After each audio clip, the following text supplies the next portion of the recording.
सत्य, ठळक व निर्भीड सक्षम न्यूज. जतसह परिसरातील बातम्या पाहण्यासाठी सक्षम न्यूजला सबस्क्राईब करा.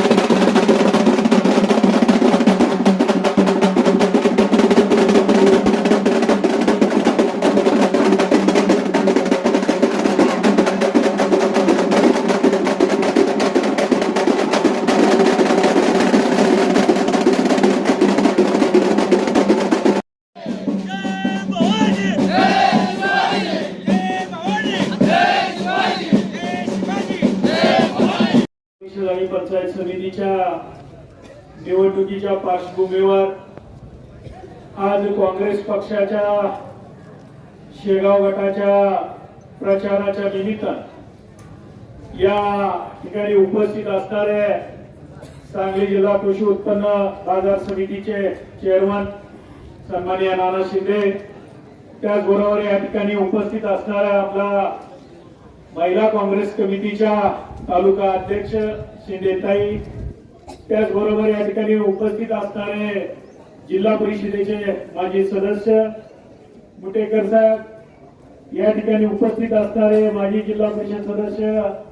सन्माननीय बोराडे साहेब, आणि या ठिकाणी उपस्थित असणारे या ठिकाणी जत पंचायत समितीचे माजी उपसभापती शिवाजीदादा शिंदे, त्याचबरोबर या पंचकृषीतून आलेले सर्वच सोसायटीचे ग्रामपंचायतीचे सर्व सदस्य, काँग्रेस पक्षावर प्रेम करणारे आपण सर्व मतदार बंधू भगिनींनो, आणि त्याचबरोबर या ठिकाणी ज्यांच्या प्रचाराच्या निमित्तानं आपण आज या ठिकाणी एकत्रित आलो ते आमचे शेगाव जिल्हा परिषद गटाचे माजी पंचायत समिती सदस्य सन्माननीय सांगोलकर साहेब, त्याचबरोबर या ठिकाणी उपस्थित असणारे या शेगाव गणाचे उमेदवार साहेबराव शिंदे आणि कोसारी पंचायत समिती गणाच्या उमेदवार सन्माननीय दीपाली चव्हाण, या ठिकाणी उपस्थित असणारे सर्वच आमचे मित्र वडीलधारी मंडळी. खर तर मी सगळ्यात पहिला सांगोलकर साहेबांचे मनापासून धन्यवाद देतो, कारण प्रत्येकाने आपल्या भाषणात त्यांची परिस्थिती आपण सगळ्यांनी जवळून बघितलेली आहे की त्यांच्या घरात लग्न असताना देखील पक्षाची उमेदवारी पक्ष अडचणीत आहे म्हटल्यानंतर आम्ही त्यांना सगळ्यांनी या भागातल्या सगळ्याच नेत्यांनी त्यांना विनंती केली की तुम्हाला काँग्रेस पक्षासाठी लढावं लागतंय, आणि त्यांनी मागं पुढे कोणताही विचार न करता आज पक्षासाठी आज ही उमेदवारी घेतलेली आहे. त्यांना मनापासून मी धन्यवाद देतो. कारण एकीकडे आपण बघतोय की ज्या वेळेस शिवाजी महाराजांच्या कालावधीमध्ये या ठिकाणी एखादी सैन्याने चाल केली आणि त्यावेळेस तानाजी सरदार तानाजी यांच्या मुलाचंही लग्न होतं, तशीच परिस्थिती आज या आपल्या जिल्हा परिषद गटावर सांगोलकर साहेबांच्या मुलाचं लग्न असताना देखील पहिला लगीन कोंड्याचं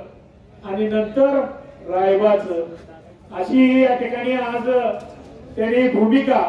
या ठिकाणी मांडलेली आहे. आणि मला खात्री आहे की शेगाव आणि बनाळे पंचायत जिल्हा परिषद गट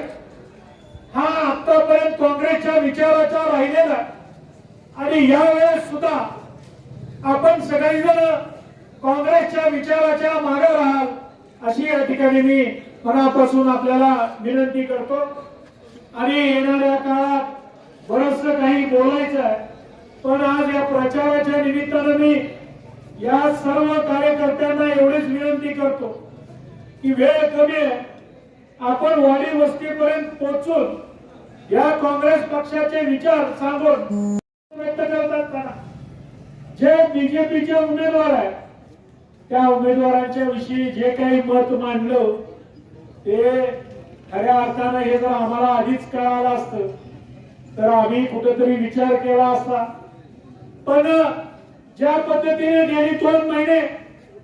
काँग्रेस पक्षाचे उमेदवार म्हणून आज या ठिकाणी सगळीकडे पोहोचले, त्यांची वाहवा झाली, पण खऱ्या अर्थानं ते गद्दार कशा परिस्थितीत निघाले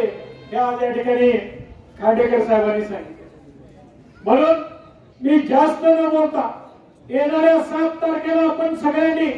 हाताच्या चिन्ह पुढचं बटन दाबून प्रत्येक वाडी वस्तीवरच्या गावातल्या लोकांना या मतदारांना जागृत करून काँग्रेस पक्षाचे हे 3ही उमेदवार त्या ठिकाणी तुम्ही निवडून आणाल अशी या ठिकाणी करतोयची विनंती करतो आणि थांबतो. जय हिंद, जय महाराष्ट्र.